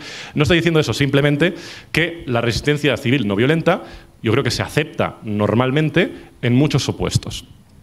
Entonces, ¿eso a qué nos lleva? Y perdón, no estoy entrando si moralmente eso, si está justificado o no. Cuando hay una parte de la sociedad suficientemente significativa que cree que esa vía es correcta, pues no hay mucho más que hacer. Tú decías, hay que asumir las consecuencias. Sí, claro. Cuando Rosa Parks se sienta en el autobús, asume que es muy probable que venga la policía o que venga un grupo de Ku Klux Klan y le peguen de hostias. Sí, lo asume. Y de la misma forma, cuando creo que los políticos catalanes declaran la independencia, organizan el referéndum, asumen la consecuencia de que pueden acabar en la cárcel o pueden acabar teniendo que exiliarse. De la misma forma, la sociedad catalana, o una parte, insisto, de la sociedad catalana, cuando va a votar, cuando fuimos a votar, cuando fuimos a defender los colegios, imagínate si éramos conscientes de las consecuencias, que literalmente fuimos a defender los colegios, porque éramos muy conscientes de que en algún momento se podía presentar la policía y empezar a pegar indiscriminadamente, como finalmente hizo. Por tanto, sí, yo creo que se asumen las consecuencias. Y de hecho, yo te puedo hablar también de asumir consecuencias porque yo estoy identificado 2 veces por la policía, estoy en una lista de la Guardia Civil y en otra de los Mossos de Escuadra, y es probable o posible que en algún momento tenga que pasar por la Audiencia Nacional. Sí, bueno, se asume. ¿Por qué? Porque yo creo que el derecho de rebelión, en este caso, el derecho de rebelión contra unas leyes o contra un sistema que no da una salida a unas reivindicaciones que yo creo que son justas y compartidas, está justificado. Y otra vez, hay literatura abundante que justifica mi derecho y el derecho de una parte sustancial de la sociedad catalana a esa rebelión. Sí. Yo solo un matiz sobre esto, Adrià. La desobediencia civil pacífica es perfectamente legítima, pero instituir un Estado en el que adhieres a una parte de la población no es desobediencia civil pacífica, al menos para esa parte de la población cuyos derechos son suprimidos o sustituidos por la soberanía del nuevo Estado. Entonces, aquí no estamos hablando de que la parte de catalanes que se sentían independientes se quisieran independizar ellos solos sin incluir a los otros catalanes que no se sienten independentistas o que no quieren la independencia, sino también de adherirles. Y la creación de un Estado es de los procesos más violentos que puede haber, aun cuando no haya violencia física, porque ya hay una amenaza de coacción. Quiero decir, cuando el Estado catalán empieza a cobrar impuestos, por ejemplo, a esa parte de la población que no se quiere secesionar, eso es violencia directa y extrema. Por tanto, tampoco es cierto que ese sea un proceso de desobediencia civil no violento. Creo que es un callejón sin salida el hecho de que la parte que tiene la soberanía no admita ningún proceso de secesión, y eso está fatal hecho, pero la declaración unilateral de independencia, que a mí jamás me convenció, tampoco es la solución per se, precisamente por eso. Si la declaración de independencia pudiese ser verdaderamente unilateral, es decir, que no incluyera a quien no tiene que incluir, sin duda yo la habría apoyado, pero desde luego cuando afecta a terceros que no quieren participar de ella, me parece que sí es un acto problemático y peligroso. Yo no quiero... Bueno, se puede entrar en un debate jurídico, pero bueno, la declaración unilateral de independencia, desde mi particular punto de vista, es inaceptable, antisistema, y creo que una democracia liberal no la debería permitir. O sea, porque también hay que hacer cumplir la norma, ¿no? Y a lo mejor la norma está mal, pero para eso está la política, para cambiar la norma. O sea, lo que no vale es tomarla... No, claro, es que también cambiar la norma es un juego. Claro, pero que cuando tienes una mayoría del 90-95% en el conjunto del Estado que simplemente quiere bloquear cualquier posibilidad de cambio, también entiendo que haya gente que se plantee desobediencia, pero es una desobediencia, insisto, que tiene externalidades o potencialmente externalidades negativas muy grande sobre terceros. Por tanto, tampoco es la dicotomía de unos bloquean y son malos, unos desobedecen y son buenos. No, pero unos desobedecen y son malos y los otros plantean el sistema político y son buenos, tampoco. Sí. Y sobre la pregunta que lanzaba Irune, la del referéndum, hombre, yo creo que al final yo soy politólogo y soy liberal. Y yo suelo pensar cómo está el ambiente social, qué consecuencias puede tener, fijándome en externalidades negativas, la realización de un referéndum, cómo es el estado de la civilidad. Al final, a lo mejor el referéndum de Escocia fue muy civilizado, pero a lo mejor aquí no somos tan civilizados. Y tensión de conflicto. Y al final, el análisis un poco general, a mí en lo personal, me dificulta facilitar el referéndum, promover un arreglo. Ahora, el debate sobre el procedimiento, no con el ánimo de ganar tiempo, el debate sobre el procedimiento de referéndum en caso de que tuviese lugar, sí me parece muy interesante. ¿Qué entender por referéndum? Yo, por ejemplo, estoy en contra de posicionamientos dicotómicos A-B. Yo no creo que así se debiera de plantear un referéndum en caso de que aceptásemos hacer un referéndum. Y luego hay otro debate que no hemos tocado y que es muy interesante, que es el de las mayorías. Al final, si uno lee literatura de Public Choice y lee James Buchanan, el cálculo del consenso, al final, ¿qué mayoría es la que habilita la independencia? ¿Una mayoría de 50+1? ¿Una mayoría cualificada de 3/5 o 2/3? ¿La unanimidad? James Buchanan siempre dice que al final la unanimidad es lo deseable normativamente. Pero eso sigue estando relacionado con la unidad administrativa que es independiente. Claro, también. claro. Bueno, y sobre todo entonces, si mezclas eso... ¿Y qué mayoría faculta la unidad de España? También, solo el 50+1. Hay una minoría de catalanes que apoyan la unidad de España tal cual está. Claro. ¿Eso faculta a imponerla? Sí, yo entiendo el argumento, Adrià. Entiendo el argumento, y por eso hay que discutirlo.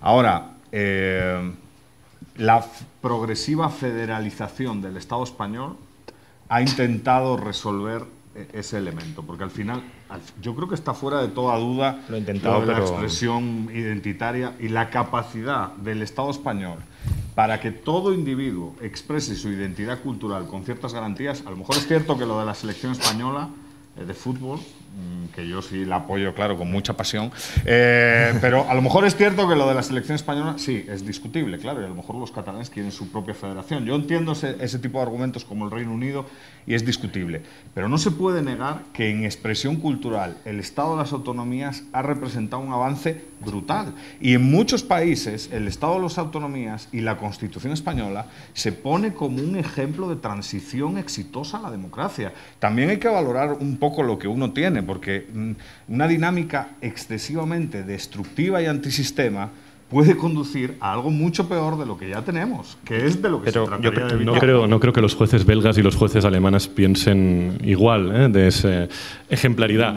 Pero perdona que responda una cosilla, un par de cosillas, porque otra vez, yo creo que no se pueden afirmar cosas como si fueran verdades absolutas cuando por lo menos hay mucha gente que no lo entiende así, muchos estudiosos que no lo entienden así. No es verdad que el Estado español se parezca en nada a un Estado federal. No es verdad. O sea, un Estado federal se basa en la descentralización del poder, no en la descentralización de la administración.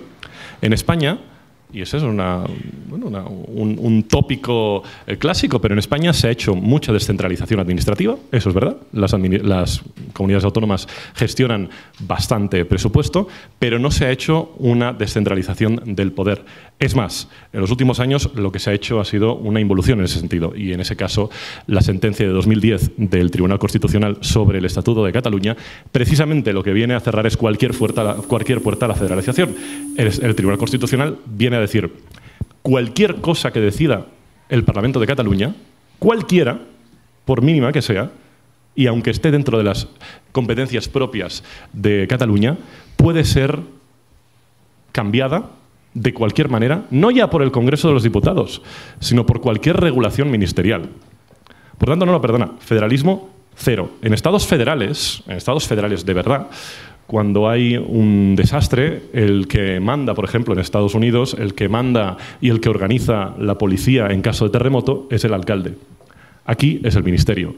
En estados federales, un tribunal de Schleswig-Holstein puede decidir sobre una extradición internacional. En España, no.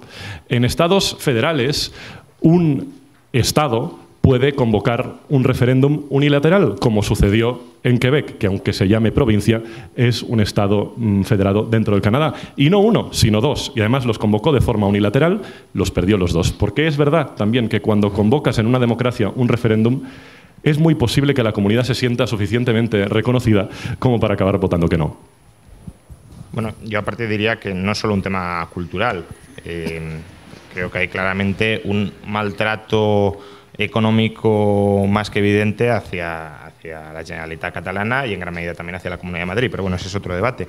Entonces, esa queja también es una queja que en parte legitima una voluntad de separación para autoorganizarse en ese sentido. Si al final lo que defendemos los liberales también es eso, es decir, déjeme gestionar lo mío individual y no me meta en esa redistribución parasitaria. Y ahí claramente no ha habido grandes avances, sino más bien portazos recientes. Yo, sobre el tema federal, acepto lo del federalismo fiscal, que no hay federalismo fiscal. Y creo que se debería avanzar hacia un modelo de federalismo fiscal. En eso estoy de acuerdo. En eso estoy de acuerdo. Pero, por ejemplo, en el ámbito político, Adrià ponía el asunto de Quebec.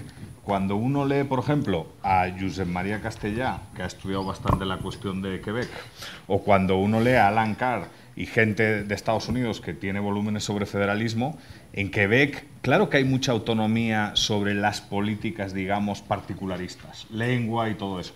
Pero en las políticas nacionales, welfare state, por ejemplo, la autonomía no decide nada.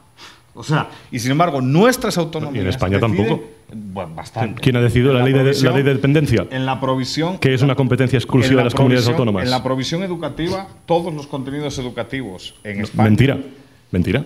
Hombre, no, pues perdona, solo hay que ver mentira, un manual de historia en Cataluña y un manual de historia en Madrid. Pero si es que además la evidencia empírica es muy obscena. O sea, solo hay que ver un manual de historia en la educación secundaria catalana y un manual de historia en la educación secundaria en Madrid.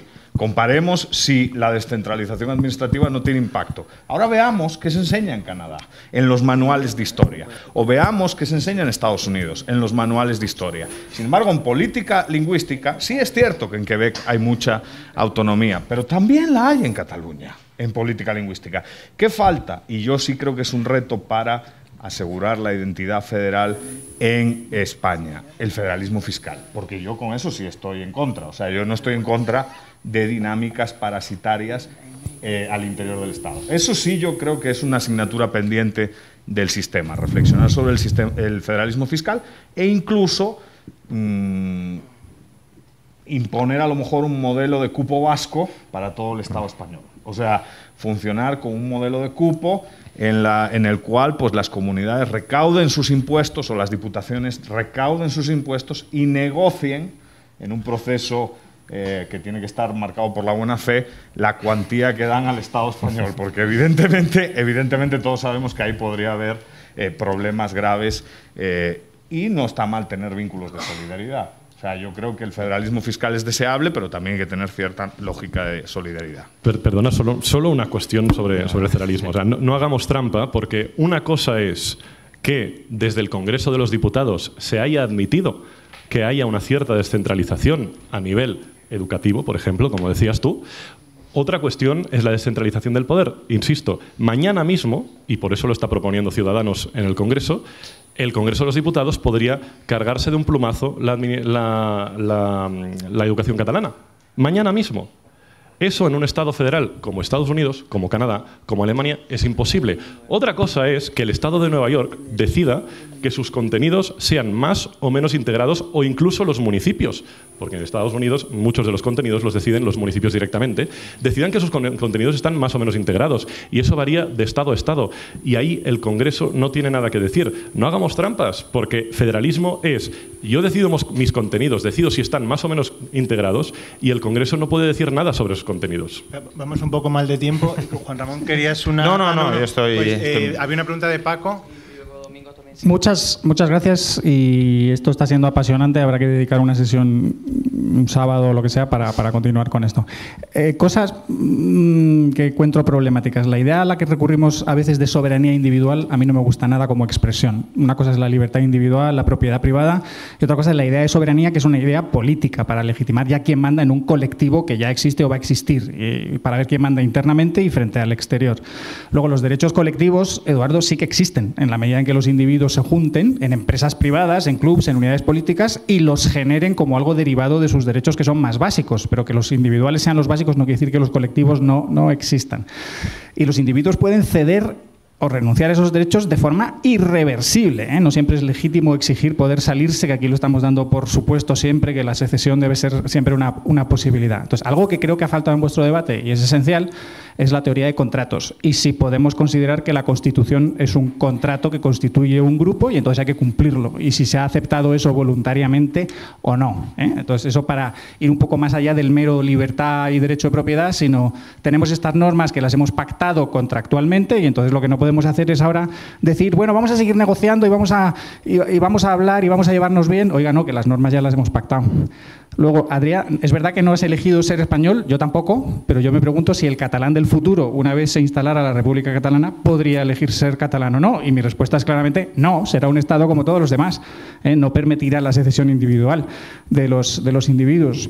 Luego, yo creo que los independentistas no quieren solo reducir tensiones y resolver conflictos. Ellos mismos lo dicen. Exigen un referéndum y exigen o quieren la independencia ya, y si no puede ser ya mañana, y no vamos a parar hasta conseguirla. Es decir, una cosa es ir del buen rollo, de lo que queremos es hablar, pero no solo lo queremos hablar, lo que queremos es conseguir nuestra independencia, que es eso, nuestra voluntad.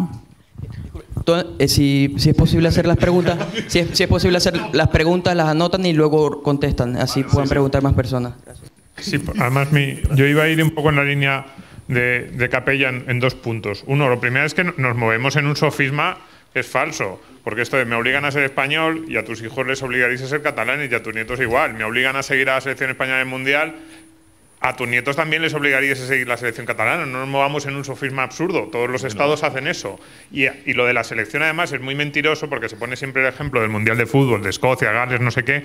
Solo hay selecciones británicas en deportes británicos. Juegan básicamente al fútbol, al rugby, al cricket y ya está. Porque todos los demás deportes se organizan en los Juegos Olímpicos, y a los Juegos Olímpicos solo van estados porque lo dice el COI. Entonces, no sigamos con una mentirijilla que viene del año 1900, de cuando los ingleses pusieron las normas del fútbol. Básicamente, la única razón es una excepción. Como selección catalana de cricket no hay, básicamente lo que quieren es una selección catalana de fútbol. Sí que la hay. Bueno, lo que quieren básicamente es una selección catalana. La cosa es que no sea tan potente como la inglesa, pero verla ahí. Lo que queremos es una selección catalana de fútbol para que nos dé visibilidad y publicidad. Pero no... Si lo pongo simplemente porque es el típico ejemplo de sofisma mentiroso de no es verdad. Vamos a ver, juegan los estados porque lo decide el COI, y solo hay unas excepciones en los deportes británicos que viene de, pues eso, 1850. Pero ese es un ejemplo muy claro del planteamiento erróneo de lo que decía Paco. Efectivamente, a ti te obligaban a ser español, a los catalanes del futuro se les obligaría a ser catalanes. Y esa es la dinámica de los estados. Entonces, en ese punto, a mí me parece muy importante lo que decía Paco de la Constitución, que no habéis entrado, quizás allí, yo es que he llegado 10 minutos tarde, pero quizás hayáis entrado al principio, lo de quién tiene la soberanía. Al final, en los estados, ese es el problema, y es un problema irresoluble, porque por argumentos históricos, legales de los pueblos, es como, no, la soberanía la tiene el pueblo catalán. Los mismos argumentos te llevan a decir que la soberanía la tiene el pueblo español. Y históricos, dice, porque además el nacionalismo en eso es muy tramposo. O sea, si hay un pueblo en Alicante, a 1 kilómetro de la frontera de Murcia, donde hay un tipo que habla catalán, ese pueblo es parte de la nación catalana. Pero en Barcelona hay 2 millones de personas que hablan castellano, pero eso no les faculta para ser parte de la nación española. Es como, no, vamos a ver, si nos reconocemos, si en el pueblo no sé qué de Córcega hay un tipo que habla catalán y eso les hace catalanes, porque en 1300 había un tipo que habla catalán, entonces reconozcamos que el hecho de que la mitad de la población catalana sea castellano hablante, como mínimo pone dudas sobre que esa nación catalana eterna tenga un derecho. Pero entonces, una vez que establecemos que es bastante absurdo la dinámica de quién tiene el derecho a votar, porque es que no se puede establecer cuáles son esas unidades hacia arriba y hacia abajo, y las mismas lógicas no llevan, hay dos realidades que sí son evidentes. Una, que hace 40 años se votó una Constitución, como decía Paco, que yo creo que sí que tiene unas normas, y que a mí esa Constitución me parece que faculta perfectamente el derecho de secesión catalana. Lo faculta a través del artículo 166 y 167, que es la norma para cambiar la Constitución. Si yo viera a los nacionalistas, dicen, no, pero es que es muy difícil. Lógico que sea difícil. Es romper la norma básica de estructura de convivencia de un Estado. Si yo viera a los nacionalistas catalanes visitando el conjunto de España y diciendo, oye, que vamos a plantear un referéndum en España, necesitamos 2/3 del Congreso de los Diputados, un referéndum, disolver las cámaras y volver a ganar por 2/3 en el Congreso. Yo diría, bien, te estás ateniendo a las normas para tratar un fin legítimo, que es conseguir una secesión con respecto a las normas. Pero lo que dicen es, no, yo me cargo la primera norma, la norma de convivencia que se ha establecido esa comunidad, y dice, ¿por qué me la cargo? No, porque yo creo que tengo un sentimiento esencialista que me da derecho a ello, porque es que no hay más. Porque luego, si uno dice, ¿por qué tienes derecho esa nación catalana? Pues volvemos al absurdo de hacia arriba y hacia abajo, ¿quién tiene derecho en función de esos razones históricos? Que nos podemos tirar 3 días aquí discutiendo si hay más esencialismo español o más esencialismo catalán. Entonces, frente a eso, una realidad que votó además de forma abrumadoramente mayoritaria, esta sí, la Constitución española, y decir, oye, ¿no hay normas en esa Constitución española que te faculten a la secesión? Sí. Modifica el artículo 166 y a través de las normas del artículo 166 y 167 modifica el artículo 1 y 2. Eso es lo que nunca plantea el nacionalismo catalán. ¿Por qué? Porque saben que perdería. Pero dices, no, es que perderíamos en toda España. Un momento. Yo creo que si se hiciera ahora mismo un referéndum sobre autodeterminación de Cataluña, iba a ganar yo creo que iba a ganar a lo mejor en 16 comunidades y solo iba a perder en una. Voy a dejaros a vuestra imaginación en cuál iba a perder. Sí. A ver, primero, hablar de soberanía individual es hablar de autopropiedad, por tanto no creo que la expresión sea en absoluto errónea. Segundo, precisamente porque hablamos de soberanía individual, de que los derechos recaen sobre el individuo, efectivamente no recaen en ninguna entidad mística nacional, ni España ni Cataluña. La Constitución española se basa sobre el presupuesto de que la soberanía corresponde a la nación española. Por tanto, ya estamos como de entrada viciando el debate. Es decir, es una entidad que no tiene derechos, como tampoco la tiene Cataluña, que restringe las opciones de libertad de asociación dentro de ese marco jurídico. Entonces, claro, yo creo que hay 2 puntos. Uno, en qué medida esas normas legitiman un candado, que creo que es fundamental. Y 2, por qué, incluso aunque queramos respetar el procedimiento, yo creo que hay que respetarlo y que hay que modificar la Constitución para habilitar la independencia de Cataluña, por qué la mayoría de españoles votaría en contra. Es decir, ¿por qué queremos mantener dentro a quienes no quieren estar dentro? Y me parece que eso es un cierto ejercicio de voluntad de sometimiento.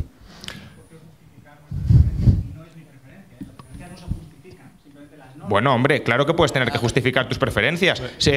Es como decir, no, yo no quiero que haya matrimonio homosexual. ¿Por qué tengo que justificar mis preferencias? Hombre, en la medida en que estás imponiendo esa decisión sobre los demás, sí que tienes que justificarlo. Sobre todo si dices que tu punto cardinal de acción es la libertad. Si dices, yo quiero respetar la libertad, pero luego no respeto la libertad de separación.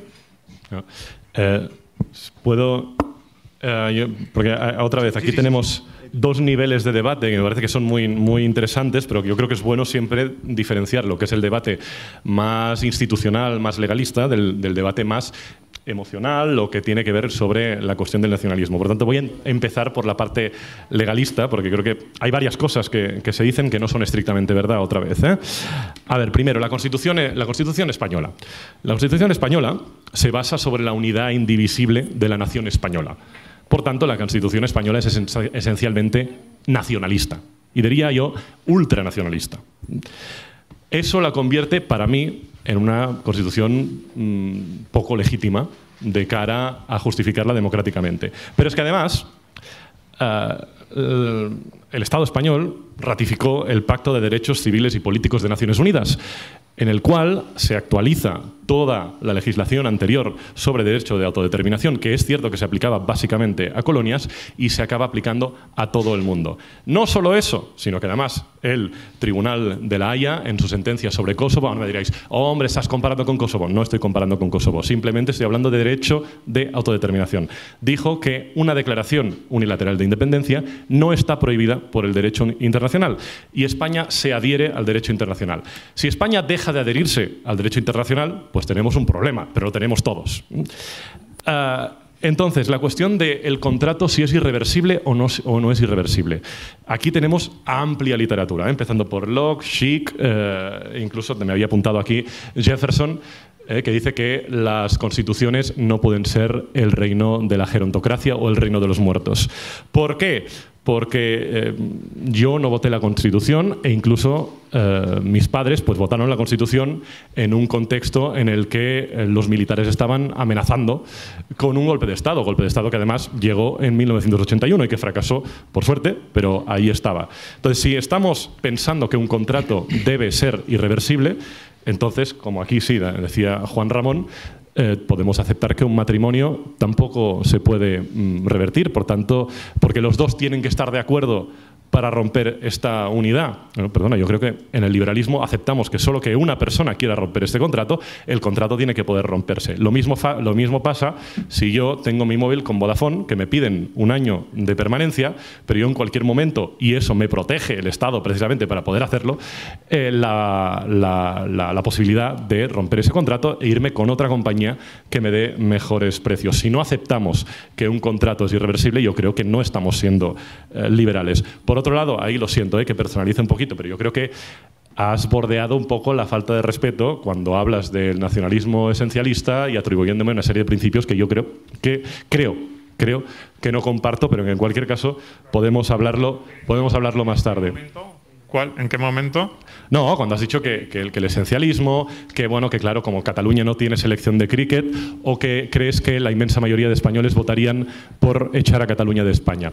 Bueno, pues que se haga el referéndum, ¿Cuál es el miedo entonces, no?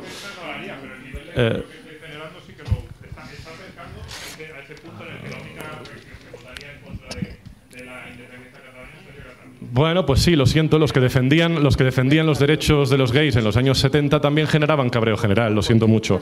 Y sobre independencia, decías, es que los independentistas buscáis la independencia. Sí, perdona, yo no me escondo. Yo soy independentista. Llevo más de 8 años, casi 10 años siendo independentista convencido. Yo quiero la independencia. Eso no quiere decir que yo quiera imponer la independencia. Yo quiero llegar a la independencia por medios pacíficos. Y de la misma forma que en 2010, cuando no había mayoría, yo, aunque fuera independentista, no pensaba en imponer la independencia, si hay una mayoría amplia, yo creo que la independencia tiene que ser posible y punto. Y otra vez, la última cosa, hablabas de que si Alicante hay una persona que habla catalán, no sé dónde hay no sé qué. Otra vez, para eso sirven las elecciones. ¿Aceptamos la secesión o no la aceptamos? Si aceptamos la secesión, tenemos que aceptar efectivamente que en un municipio pueda ganar el españolismo, pueda ganar quien sea, pero también que en un municipio de fuera de Cataluña se pueda optar por adherirse a la República Catalana. Y a lo mejor también nos encontramos algunas sorpresas con varios municipios de las Islas Baleares, varios municipios de Valencia o incluso algunos municipios en Andalucía o en el País Vasco. Sería divertido si se proclama la República en Cataluña y de pronto varios municipios del País Vasco empiezan a votar en sus plenos y a organizar referéndums para formar parte de la República Catalana. Bien, tenemos ya que cortar porque estamos muy fuera de tiempo. No sé si querías dar una última acotación, pero que sea medio minuto, Eduardo. Medio minuto. Y cerramos ya sí o sí porque tenemos lo que ha dicho Domingo y un poco comentando lo de Adrià. Al final, la Constitución del 78 y la democracia liberal española sí queda bien rankeada en los indicadores internacionales. Si uno ve Index of Democracy de The Economist, el Global Democracy Ranking, Freedom House, sí queda bien posicionada, sí es una democracia de calidad. Y los últimos años, en enero de este año, que es cuando The Economist baja la calificación, había que preguntarse por qué baja la calificación. Baja la calificación por el aumento de comportamientos antisistema, que no suelen ser precisamente los que emanan de la autoridad burocrática española. Hay que ver cómo interactúa una democracia con los antisistemas y cómo los antisistemas erosionan el sistema democrático.